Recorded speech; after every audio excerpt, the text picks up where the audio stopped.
গাম গণপতে নমঃ। হ্রিম হ্রিম শ্রীম শ্রীম লক্ষ্মী বাসুদেবায় নমঃ। আপনাদের সবাইকে আপনাদেরই পরিবার ভাগ্যালাপে সাদর অভ্যর্থনা জানাচ্ছি।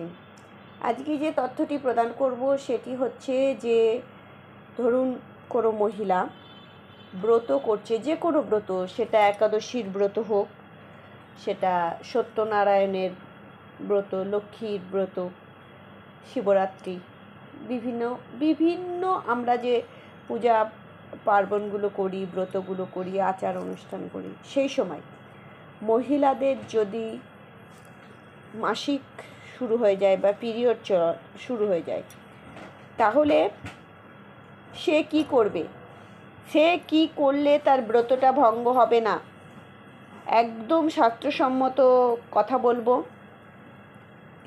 আর যে ব্রত করছে সে কি করলে ব্রত ভঙ্গ হয়ে যায় সেটাও আপনাদেরকে জানাবো। সেটা পুরুষ মানুষদের জন্য বলছি এবং মহিলা সবার জন্য। তাহলে এই সম্পর্কে আমরা আলোকপাত করার আগে আপনাদের কাছে অনুরোধ করব, চ্যানেলটিকে সাবস্ক্রাইব করে পাশে থাকা বেল আইকনটি ক্লিক করবেন। আমাদের ভিডিও ভালো লাগলে লাইক করবেন, শেয়ার করবেন, ভিডিওটি শেষ পর্যন্ত দেখবেন। আজকে যে তথ্যটি প্রদান করছি গরুর পুরাণ। হ্যাঁ, গরুর পুরাণ থেকে। আমাদের 18টি পুরাণ আছে, একদম প্রধান 18টি পুরাণ। এই অন্যতম একটি পুরাণ গরুর পুরাণ। এই গরুর পুরাণ মৃত্যুর পর শোনানো হয়, পাঠ করানো হয়, আর সেই আত্মা, মৃতাত্মা, এই গরুর পুরাণ শ্রবণ করে সে কিন্তু মুক্তি লাভ করে। এবারে বলবেন মৃত্যুর পরে পড়ানো হয়, মৃত্যুর আগে কি পড়া যায় না? অবশ্যই পড়া যায়। পুরাণ শাস্ত্র আপনি সর্বদা পড়তে পারেন, কোনো অসুবিধা নেই।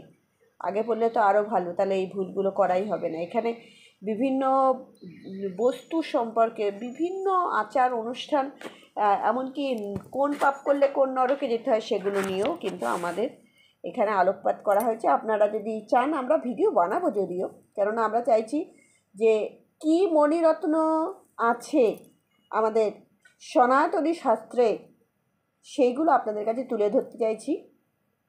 এছাড়াও আপনারা যদি কোনো শাস্ত্র সম্পর্কিত কোনো তথ্য সংগ্রহ করতে চান, জানতে চান, আমাদেরকে অবশ্যই কমেন্ট সেকশানে জানাবেন। আমরা যথাসাধ্য চেষ্টা করব তার উত্তর দেওয়ার জন্য। হ্যাঁ, হয়তো কিছু সময় দেরি হতে পারে, কিন্তু তার জন্য আগে থেকেই ক্ষমা চেয়ে নিচ্ছি। চলুন দেখুন, গরুর পুরাণে পরিষ্কার লেখা আছে যে যে ব্রত করছে সে পুরুষ বা মহিলা যেই হোক না কেন, সে যদি কাঁসার পাত্রে খায়, কাঁসার পাত্র সে যদি ব্যবহার করে, উড়াদ ডাল যদি সে ব্যবহার করে, মসুর ডাল ব্যবহার করে, সে যদি ছোলার ডাল বা ছোলা ব্যবহার করে, সে যদি পরান্ন অর্থাৎ অন্যের কোনো খাবার খায়, সে প্রসাদী হোক যাই হোক, সে অন্যের খাবার খায়, এবং সে যদি কোনো শাক ভক্ষণ করে, বা সে যদি মধু সেবন করে, তাহলে কিন্তু তার ব্রত ভঙ্গ হয়ে যায়। তাই যে কোনো ব্রততে, বিভিন্ন ব্রত আছে, সে পুরুষ এবং নারী, যে কোনো ব্রততে এইগুলো গ্রহণ করা যাবে না, তাহলে কিন্তু কি হয়, ব্রত ভঙ্গ হয়ে যায়। ব্রততে যখন ব্রত করবেন, সেই ব্রততে নবীন বস্ত্র অর্থাৎ নতুন বস্ত্র, অলংকার, এগুলোও কিন্তু পরা উচিত নয়। তবে হ্যাঁ, যেটা করবা চৌথ বলা হয়, যেটা চন্দ্র ও দর্শন করে তারপরে সে ব্রত ভাঙা হয়, সেখানে নবীন বস্ত্র, অলংকার, ফুল, এগুলোর দরকার আছে। আর যেদিন ব্রত করবেন সেদিন পুষ্প দ্বারা স্নান করবেন না, ধূপ গন্ধাদি গায়ে লেপন করবেন না, বিভিন্ন হয় না গন্ধাদি, ঔষধি স্নান, এগুলো করা যাবে না। দন্ত ধাবন করা যাবে না। দেখুন এখানে দন্ত ধাবন কিন্তু বলা হয়েছে। তখন তো আর এই আমাদের যে টুথপেস্টগুলো ছিল না, টুথপেস্ট দিয়ে কেউ দাঁত মাজত না, ব্রাশ করতো না। তারা কি করতো, তারা দাঁতন করতো, দন্ত ধাবন, দাঁতন করতো। সেই দাঁতন করা যাবে না। এবারে কি করবেন তাহলে, হাত দিয়ে, আঙুল দিয়ে একটু মধ্যম আঙুল দিয়ে দাঁতগুলো ঘষে নিয়ে তারপরে করবেন। 16 বার কুলুকুচি করলেই কিন্তু মুখ শুদ্ধি হয়ে যায়। পঞ্চগব্য পান করতে হবে, পঞ্চগব্য পান করতে হবে এবং একবারের বেশি অধিক জল পান করলে, মানে একাধিকবার, অর্থাৎ একবারের বেশি জল পান করলেও কিন্তু ব্রত ভঙ্গ হয়ে যায়। বারবার জল পান করা যাবে না, একবারই জল পান করতে হবে। তাম্বুল ভক্ষণ করলে, অর্থাৎ যারা পান খায়, পান খাওয়া নেশা আছে, সেই পান খেলেও কিন্তু কি হয়ে যায়, ব্রত ভঙ্গ হয়ে যায়। কোনো নেশা, বিড়ি, সিগারেট, তামাক বিভিন্ন হয় না, আবার অনেকে তামাক না গোড়াকু সেগুলো দিয়ে দাঁত মাজে, সেগুলোও হলেও কিন্তু আপনার ব্রত ভঙ্গ হয়ে যায়। দিনে ঘুমানো যাবে না এবং শারীরিক সম্পর্ক করা যাবে না, এগুলো করলে কিন্তু কি হয়, ব্রত ভঙ্গ হয়ে যায়।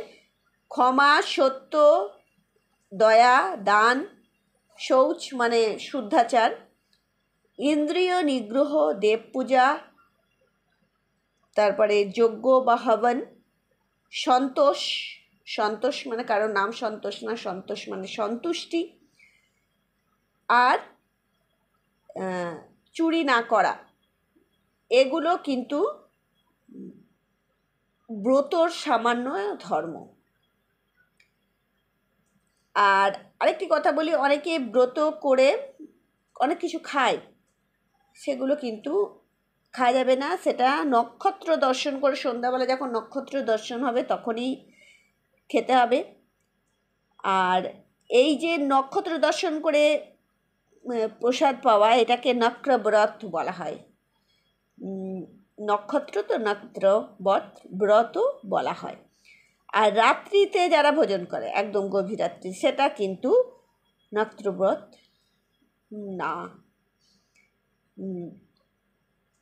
এবারে যে আপনাদেরকে আমরা বললাম যে পঞ্চগব্য পান করতে হবে, সে পঞ্চগব্য বানাতে হবে কিভাবে? গোমূত্র, গোময়, গোদুগ্ধ, গোদধি। গোময় মানে হচ্ছে গোবর, গোমূত্র মানে বুঝতেই পাচ্ছেন, আর গোদুগ্ধ মানে গোমাতার দুধ, গোঘৃত মানে হচ্ছে গোমাতার থেকে প্রাপ্ত দুধের থেকে প্রাপ্ত ঘি, আর কুশোদক, এইগুলো সম পরিমাণে মেশাতে হবে। পরিমাণও আছে, সেটা হচ্ছে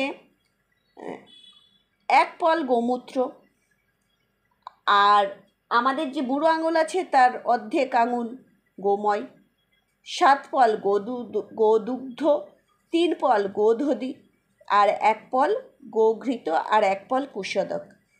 এগুলো আপনাকে মিশিয়ে, দেখুন সবার তো গায়ত্রী মন্ত্র জপ করার অধিকার নেই, কেননা গায়ত্রী মন্ত্র এমন একটি মন্ত্র, দেখুন সাপ মোচন করতে হয়, ন্যাস করতে হয়, বিভিন্ন প্রক্রিয়া আছে, সেটা সবার পক্ষে সম্ভব নয়।